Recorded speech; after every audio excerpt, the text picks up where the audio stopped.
Well, this lecture talks about how to set up interaction terms in a regression model. Here I'm talking about fully interactive model.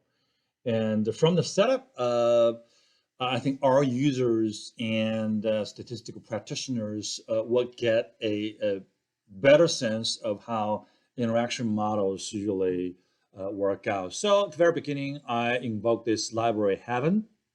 This time I'm trying to experiment with a new data reading package or library called Heaven. So here I use underscore DTA read, right? This command to reading a data file, which has this multi-level structure there. And then, here I'm trying to select all these variables, right? And here, this line, new DTA reading, bracket use var, selects variables, right? Creating a, new data frame. After that, I use na.omit, this function to delete any missing cases list-wise in a data frame. So we can run through this model pretty quickly. Okay? Run.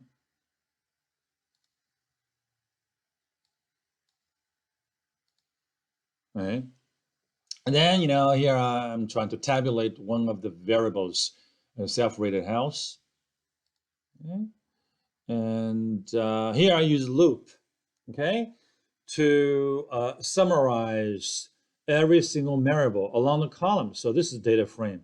2 means the dimension is along the columns. And the function I'm going to use is summary. So it's going to give us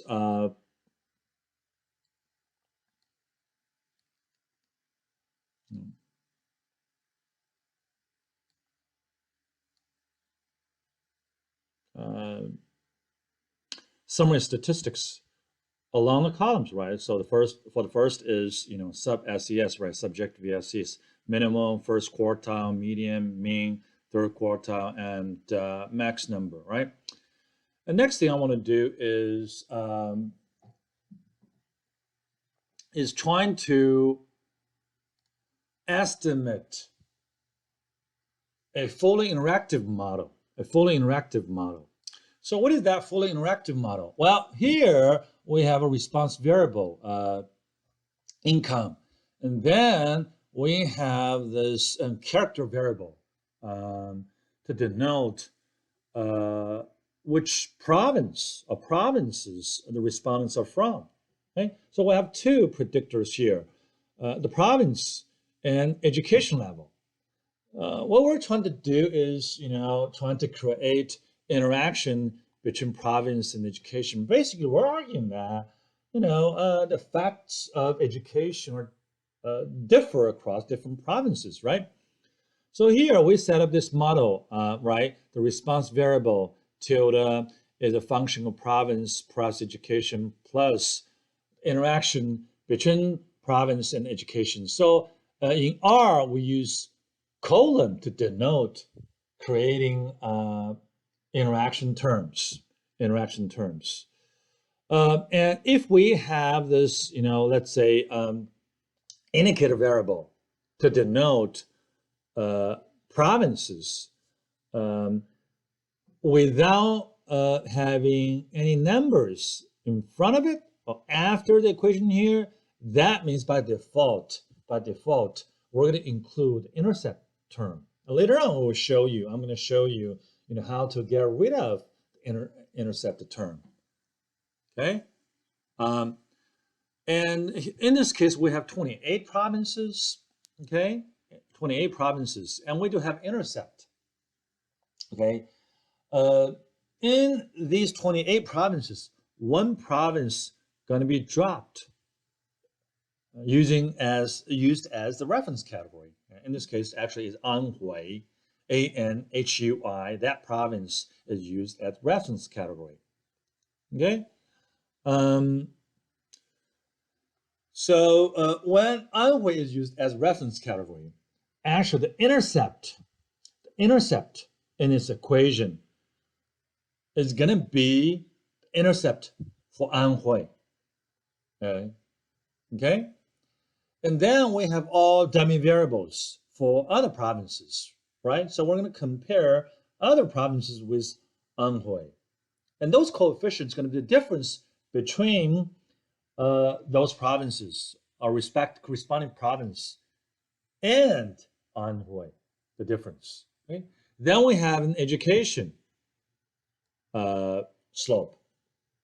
And in this case, actually the education slope is the education for, in the Anhui province, is the omitted province, okay, is the education slope for the omitted province.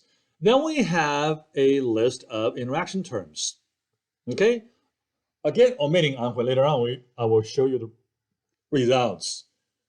And all these interaction terms are the differences in the effects of education compared with the province of Anhui. So let's run this model.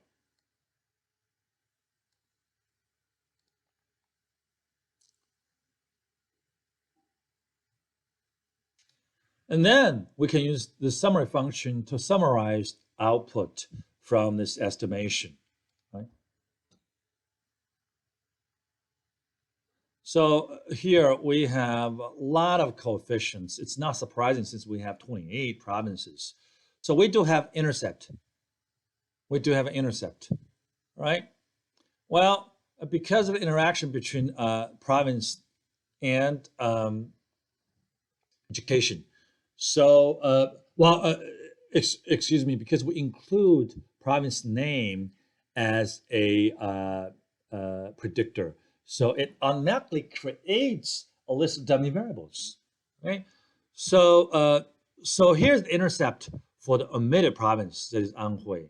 And what about prov name Beijing? Well, that is the difference between the intercept for Beijing and intercept for Anhui. So we're gonna, if we're gonna add 1.44588 to 6.44819, that's gonna be the intercept. That's gonna be the intercept for Beijing. What about Chongqing? Okay, well, if we add 0.68823 to 6.44819, that's gonna become the intercept for Chongqing.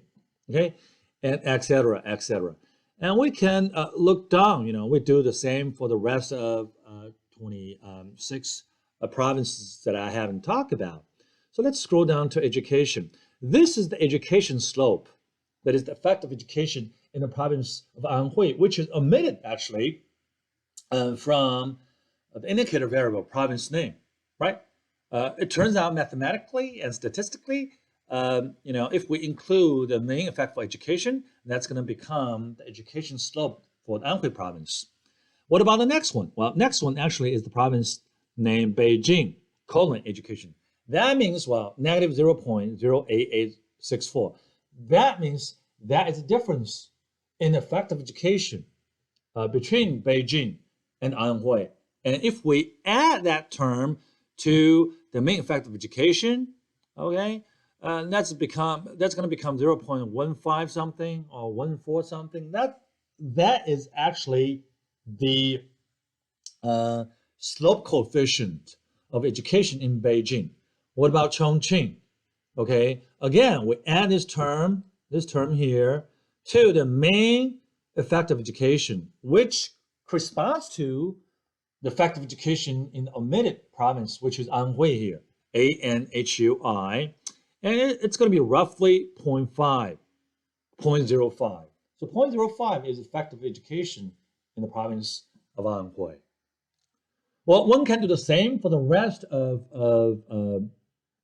these provinces, and we can derive intercept for each province, and we can derive the slope coefficient for education for each province. And that's the reason why we call this a fully interactive model, because we have intercept for each province and slope for each province, and they are, you know, unique to their respective, you know, corresponding to their, you know, respective provinces, right?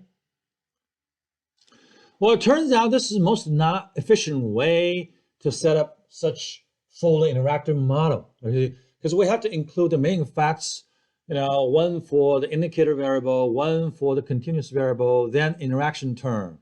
Okay, the interaction term basically means, well, we're going to interact this indicator variable every single level with education, so that we have a different intercept for each province and different slope for each province. Well, is there any simpler notation? Yes, we can simply use this notation. That is prov name multiply by EDUC. So here we use asterisk to denote such fully interactive model. So these two, this one here and this, they're equivalent, okay, in terms of notation in R. Okay.